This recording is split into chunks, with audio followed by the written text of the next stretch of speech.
On a assassiné un ministre de la République. Remontons un instant dans le temps. Dans la guerre qui oppose Valéry Giscard d'Estaing à Jacques Chirac à la fin des années 70, Robert Boulin, ministre du Travail, est un atout maître. Jeune résistant à 20 ans, avocat, gaulliste de la première heure, maire de Libourne depuis 1959, ministre pendant 15 ans sous 3 présidents successifs, Robert Boulin est devenu, au fil d'une carrière politique tout entière tournée au service des autres et d'un idéal, le gaullisme, un homme qui compte. Pourtant, ni Giscard ni Chirac n'ont hésité un seul instant à le sacrifier. Giscard, président en fin de règne, utilise Boulin, le gaulliste historique, pour déstabiliser Chirac, en pleine ascension après la conquête de la mairie de Paris. Chirac répond en livrant Boulin, premier ministrable en puissance, et son affaire dramatuelle à la presse.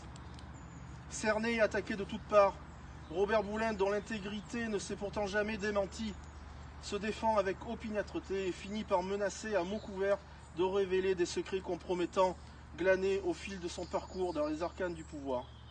8 jours plus tard, le 30 octobre 1979, son cadavre est retrouvé flottant dans les eaux de cet étang de la forêt de Rambouillet. Depuis ce jour d'octobre, la lumière ne s'est jamais faite sur l'affaire Boulin. Mais sa famille, son épouse, ses enfants et de nombreux journalistes ont battu en brèche avec courage et détermination la version officielle qui voudrait que Robert Boulin se soit suicidé dans 40 cm d'eau.